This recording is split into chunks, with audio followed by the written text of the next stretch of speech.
Hi, this is Jim Jordan with Create Vibrant Health, and it's been a while since I've done a video. I've been busy getting some dental work that I had to do, and now I'm back, and I want to give a little update on things going on in the world of the pandemic and coronavirus and the legal aspects and all of that.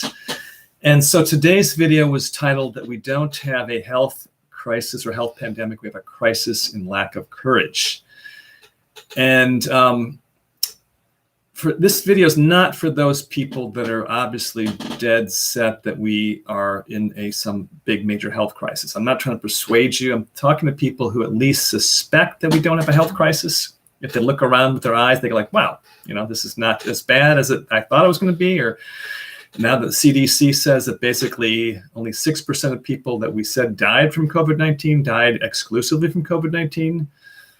The 94% had 2.6 comorbidities on average, meaning they had 2.6 other diseases that could have killed them.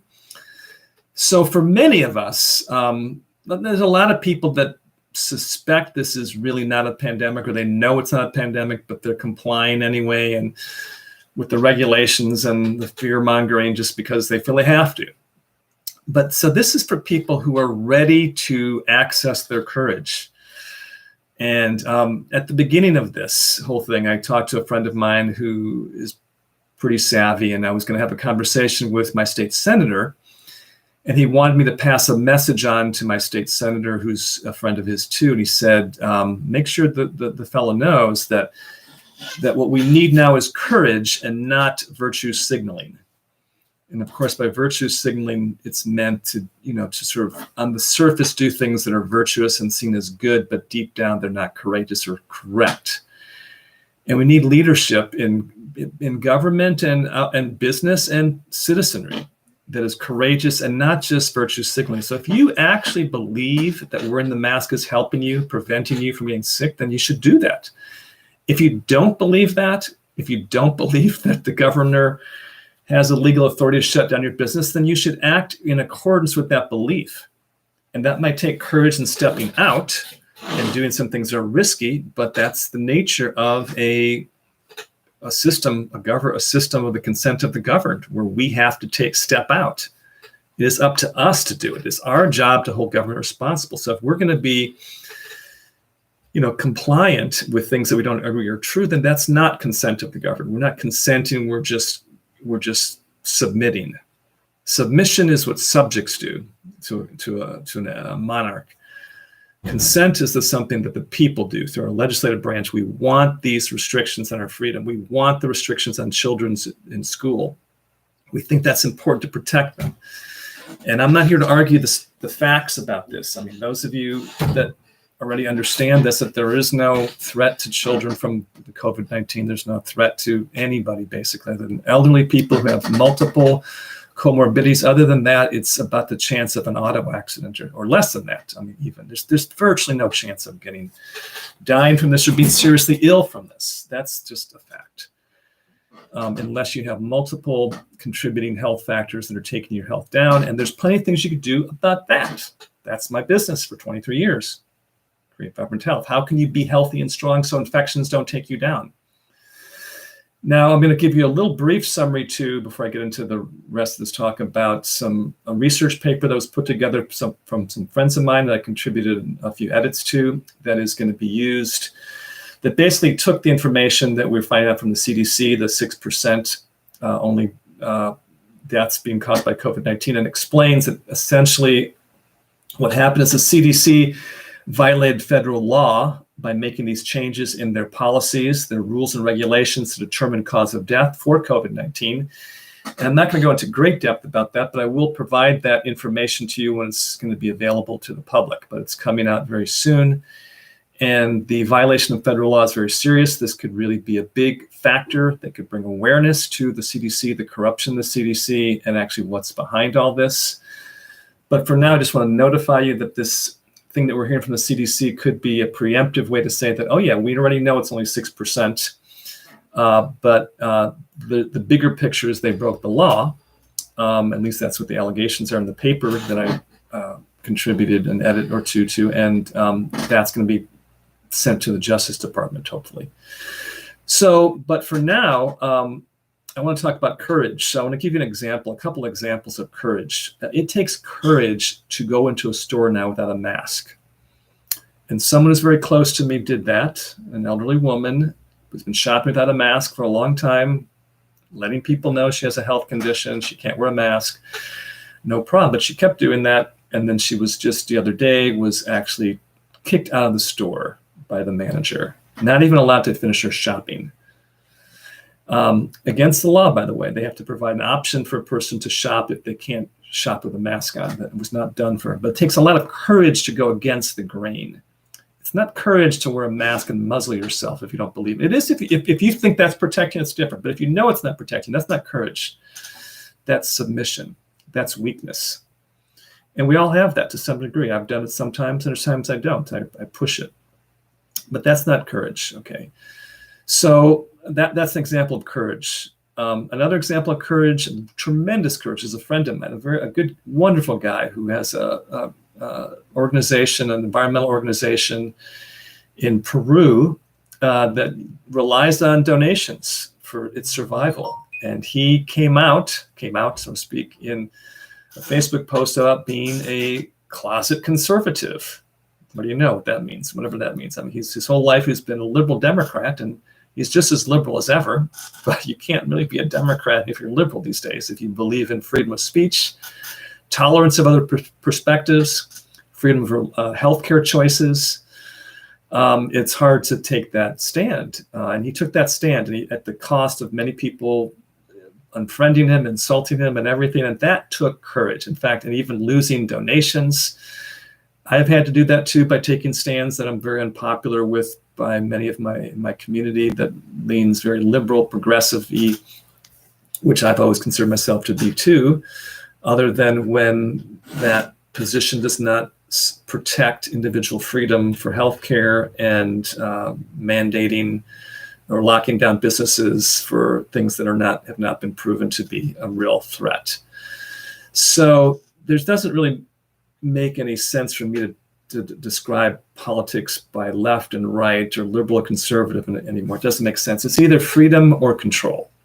You're into controlling people, or you're into people having free choice. And free choice means they're responsible for their choices and you're responsible for yours. So that's how I evaluate, at least. So what we need is courage. So this man, my friend that did this on Facebook, took enormous courage. It was very hard for me to do. It's been very hard for me to talk about some of the things. People are insulting me pretty consistently on things, and I am okay with that, but it's not easy. It's not that I like it. I would rather people say, well, that's interesting. Why do you believe that?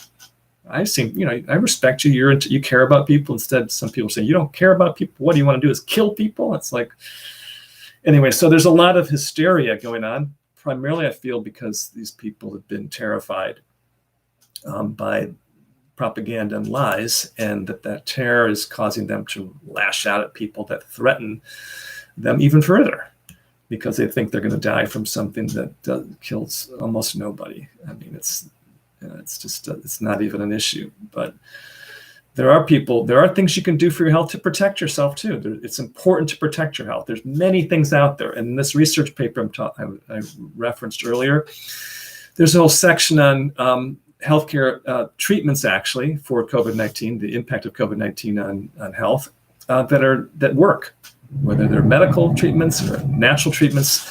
There's plenty of things out there, and those are being, of course, suppressed by the media, mainstream media, and the search engines and Facebook and all that, doing their best to suppress it at least, but it's available. So it takes courage to stand up, and there's more and more people standing up, which is wonderful. All around the country, there's groups coming together and banding together to stand up against authoritarianism, essentially. That's how I'd phrase it. I don't like to call it communism or fascism. That's just, another political charge word, but authoritarianism, control or freedom, simple. So I'm into freedom. That's my thing. And freedom could be, if it's a Democrat, a Republican, an independent, a libertarian, a Green Party, I don't care. Freedom is my thing. That's what I'm into. Freedom of choice, freedom to make your own decisions about your life and your business, freedom to keep the money you earn and do what you want with it, not to finance wars abroad, or to finance, big pharma or big agriculture, any of that stuff. So freedom. That's what our country is based on, of course, is freedom and consent of the governed, and that's what we want to go back to. We've lost a lot of that. So that is another project of mine I'm working on, putting out information on our political and legal system and what we can do to restore our liberties. And I do think it is possible, and it's coming. Luckily, it's actually happening because people are becoming more aware, slowly and reluctantly becoming aware of the massive amount of corruption and manipulation the government at all levels, federal, state government agencies, and the media is perpetrated on us. And I think when people get that, they go, wow, I cannot trust what I hear from the CDC, the mainstream media, from the governor's office, from whoever, the president even. I'm not even saying that the president's the greatest guy. I don't know. I just know that at this point, yes, he's preferable to the alternative, absolutely, from what I can see. And I'm saying, think for yourself, question everything. And if I'm wrong, I've been wrong about some things I realized recently about some of my interpretations of things. I'm correcting it when I can. I'm aware of it. But what I am pretty clear about now is that we don't have any health pandemic. You look around, open your eyes, and take a look and see, 2 people in my county have died this entire time, and we're shutting down. We shut down businesses. We destroyed businesses. We're forcing little children to wear masks to school, traumatizing them. We're kicking out elderly people from stores who are walking around just without a mask because they can't breathe with a mask on. That is what we blame. Our state, Oregon, has come to, and other states around the country have come to some varying degrees, and worse in other states. That's what we've come to. So it's time to question, is this what we actually want? So if you're wearing a mask, running around masking, and you think you're and can't wait for the vaccine, you think that's good for you, that's great. But if you're not really you don't believe it's really good for you, you're doing it because you think you have to do it, why don't we think about some ways where we can actually do what we think is right and get your voice heard? Get your voice heard. Contact your representative. Speak up. Defy the rules, right? If they're unconstitutional, they're not valid anyway. It doesn't take the Supreme Court to tell you if something's unconstitutional. People think that's the case. I'm a lawyer by training. That's what I was taught. The Supreme Court decides constitutionality. No, it's every branch of government, the sheriff, the mayors, the governors, the citizens. We decide. If it's against reason, it's not lawful. It's a famous quote from a British jurist, Sir Edward Coke. Sorry. If it's against reason, it is unlawful. Is it reasonable? Is this reasonable? Given the facts, think about it. Given what you see with your eyes, not what you're told. What you're told is 180,000 people are died or something. And actually, it's 9,000 people. And then it might have contributed to a few others or thousands of others. But it's not like 100,000, not 50,000 even. No. Is it reasonable to destroy these businesses, to control people's lives, to tell them what they can do? Is that reasonable? If it's not, it's not lawful. If it's not lawful, it's our job to disobey it. It's pretty simple. Don't wait for some savior. Conservatives, don't wait for President Trump. Liberals, don't wait for whatever you think is coming, or Biden or revolution or something. That's not coming. People that want to be free to choose if it's to get vaccinated or not, you don't wait. It's coming. They're going to tell you to get vaccinated. They're going to make your life more difficult if you don't. With no testing, for no adequate precautions. That is what's coming down the pike. What do you want? If you want that, if you want to just stay safe and virtue signal, go ahead. If you want courage, stand up, speak your mind, defy the rules, file a lawsuit. There's many options of things to do. Resist. Don't comply. Courage is what we need. So I'm speaking to my state senator now too. I've dropped in his lap something that's big, very big. Is there going to be a courageous action or more virtue signaling? Passing the buck to somebody else, passing the buck to Congress, passing the buck to the Judiciary Committee, passing the buck to the governor. No more passing the buck. The buck stops with you. You know why? Because you are the government. We, the people, are the government.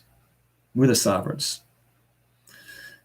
What is the role of the people in a representative constitutional republic, democratic republic? Our system, self-government. What is our role? Our role is to chain the government to the Constitution. Thomas Jefferson said that. So that's an update for today. It's a long one, but anyway, feels good to say it.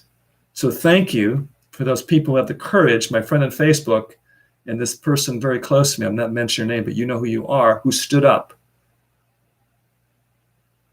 You know it's wrong.